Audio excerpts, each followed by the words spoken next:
All right. To All the Boys I Loved. I didn't watch that. You I'm gonna should. talk about a puppet movie.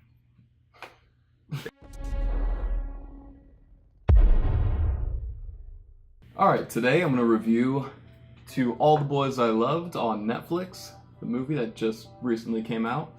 Joe here hasn't seen it, No. although it's fucking great. So after this, he's going to have to watch it. And Maybe. yeah, he is. It's fine. So To All the Boys I Loved is a young adult romance story out on Netflix, and it's really good. Yeah, I just checked it out recently, and I mean, it's just a sound story. Like, there's a good story arc, and all of the side characters have a purpose, and you know, they have the mirror character who kind of reflects things and makes her the main protagonist think about her actions and things like that. The best friend in the movie, she probably had the least important role, I'm assuming, in the book, because it was based on a book. She was probably fleshed out a little more, but she still served a purpose. And overall, yeah, it was just a really good, engaging film. Do you care about the main character? Yeah, you Okay, good. totally kind of sympathize with her. Like, she has, you know, a ghost, so to speak, of her past, where she has this issue that she needs to overcome mentally, where she's holding on to this certain idea that's wrong, and you know, through the course of the story, you can kind of see people try to reach her. And so the premise of the story, basically, this character, Laura Jean, she writes love letters to 5 different boys who at some point in her life she fantasized about or thought she fell in love with, or for the most part, like it's Peter Dinklage and like Ryan Gosling kind of thing. yeah, except these boys actually were in her life. So like, one's like, she played spin the bottle in 7th grade with somebody, or she went to a summer camp with somebody, or another one's just they went to a dance together. And so 4 of them are just strictly like fantasies kind of that she had. One of them she was actually really in love with, but it was her sister's boyfriend. So, you know, you already have some drama. And is it real letters or is it like emails? No, real handwritten letters. How does she know where all these people live? That's a great question. I'm assuming it's like a small town, and Okay. maybe she just looked them up or something. It'd be interesting if Yeah. they moved and she still sent it to that address. Well, one of the letters actually gets it does. like a return to sender thing, because so somehow, I'm not going to spoil anything, but so somehow the letters get out. Oh, she doesn't intend to them? No, For them to this get is out? totally Okay. by accident. She actually put them, I think, in a box to like be thrown away or something like that.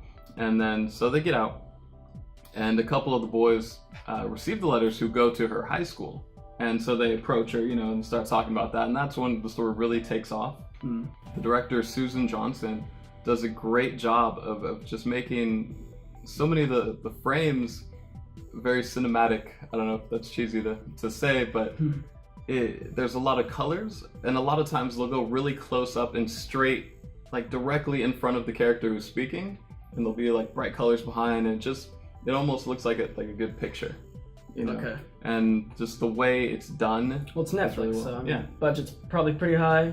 Yeah, and Production values probably that's good. what I'm thinking. And Does it have corny music? It should have corny music. it doesn't have corny music. Okay.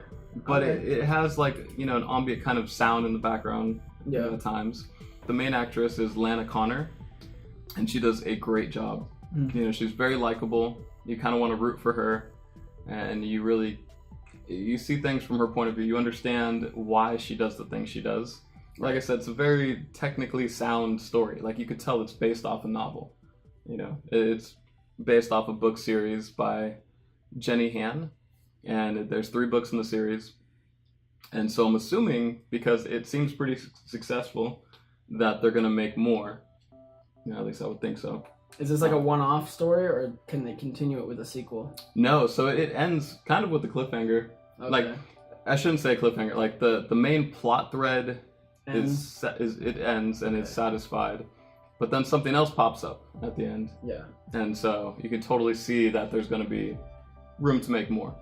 Okay. And let's see. As far as a romance story, like, I haven't seen a good love story in, man, I don't know how many Since years. Twilight, yeah. I mean, Ever since Twilight, I haven't Yeah. seen a good movie actually Mhm. since that.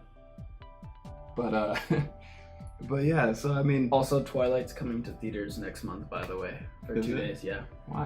What are you talking about? It's the greatest love story ever told. Yes. Like I said, I mean, I haven't seen a good love story in a long time, and I'm open-minded to really any genre. And I think we both are. Yeah. As long as it's long a as it's a good good story, movie, yeah. that's really what's important. And Final Fantasy X. yeah, Final Fantasy VII, Yes. throw Resident Evil 2 in there. I don't care. So does it do its job as far as a love story? Because that's the kind of story it is, and I think it nails it. It crushes. I mean, Okay. you totally see these two people. Do they have like And- actual chemistry? They have actual Together. chemistry. Okay. Like, and the actor who plays her main. I mean, like I said, there's 5 love interests. So, Right. but the main one is Noah Centineo. I'm probably butchering his name. Probably. But he does a great job. Okay. They definitely have chemistry, and Yeah, it's there. So and you'll it- learn the name eventually. It feels like So, a yeah. real Yeah. contemporary teenage romance. Like, this is what teenagers today are actually like, and Yeah. it's not one of those like what was the one we just seen, Slenderman. Like, Slenderman. like that kind of high school where it's like all the characters were kind of ridiculous Yeah. and, Exaggerations of high Exaggerated school characters. and flat and boring, and they just try to say edgy shit. And I mean, those teens I'm sure are out there, but it doesn't really work in a movie. I've met them. Yeah. But this is like real authentic people, Right. and then they deal with today's issues, like with the video going viral or things like that. It's just really well done. I think if I had to give it a rating, now I'll probably have to give it a 5 out of 6, Wow. because for what it is, I mean, it nails it. I mean, what more would you want from a movie like this? I'd give it a You know. 6 out of 6. You haven't seen it. Yeah, well, that's why I'd give it a 6 out of 6. It's really good because I haven't seen it. But yeah, so I haven't seen a lot of other reviews on this movie. I'm kind of surprised. I mean, it's really good. So hopefully it gets some more attention.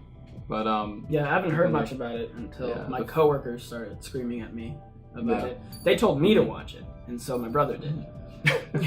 So yeah. at least I can tell them that don't worry, Mhm. my brother watched it. Yep. So basically, I watched it. Mhm. It's close enough. All right, so that's my review. Let me know what you guys thought of the movie. All right. And if you agree with me more, Mhm. about the movie, Yeah. my thoughts,